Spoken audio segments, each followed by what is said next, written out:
guys, good morning. Tikman ko na tong danggit na ginawa ko. Sausaw sa suka. Stop! Sarap guys. Hindi ako nagkain. Hindi ako nagkain. Tinapak ko na lang. Masarap ng danggit. Hindi malam.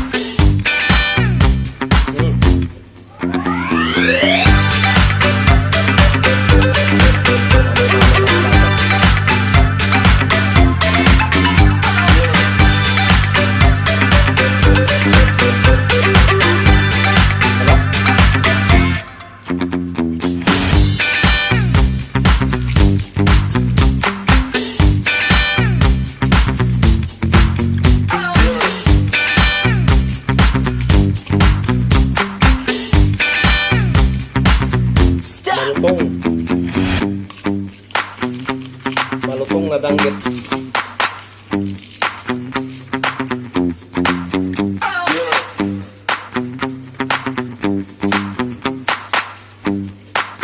Ano? Hindi mo alam? Stop!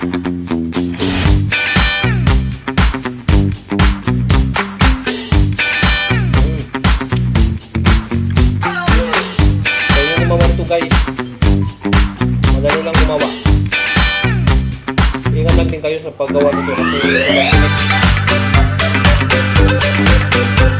meron pagkakit dito, kaso lang malalaki. Meron pagkakit na malalaki.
Dito sa Dubai.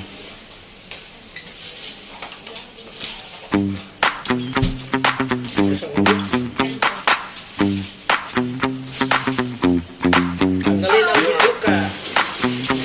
Okay, katatapos ko lang maglinis. Ito, danggit to. Kaso lang, ang lalaki. Mas maganda yung tama lang liit.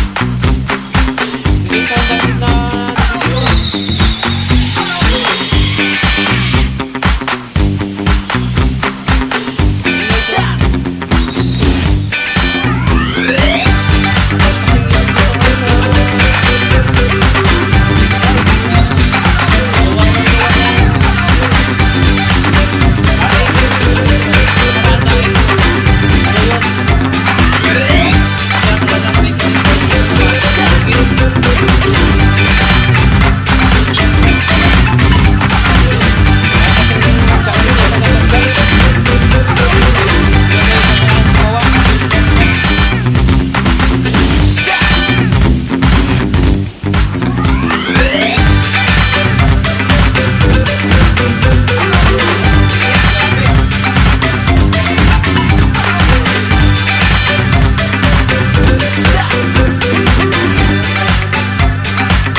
pamimigay ko sa mga kasama ko sa bahay.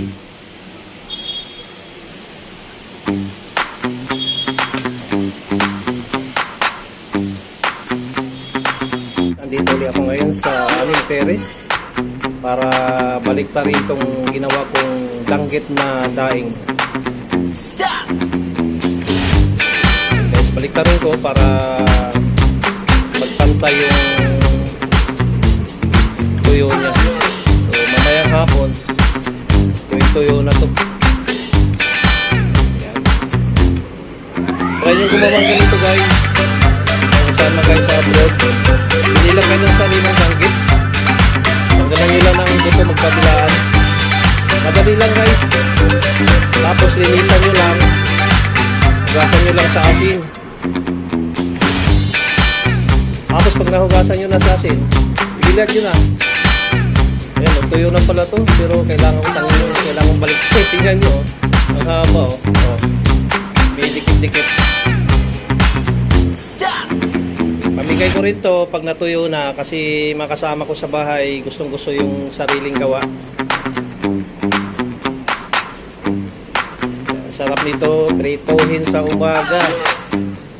Ayan, mamaya update ko kayo. Dito naman ako sa terrace namin. Kukunin ko na tong danggit na ginawa ko kahapon. Tuyo na oh. Ang sarap, ang ganda. Aray ko natunan. Ito na guys mga kapatid, ito na yung ginawa kong danggit na burlesque danggit. Ginawa kong dahil ito na, ilagay ko na sa lagyanan. Madali lang gawin ito mga kapatid tanggalan nyo lang ito ng tinik magkabilaan, tapos ano siya ng bituka. Pero dandahan lang kayo kasi napakatalim ng tinik ng danggit.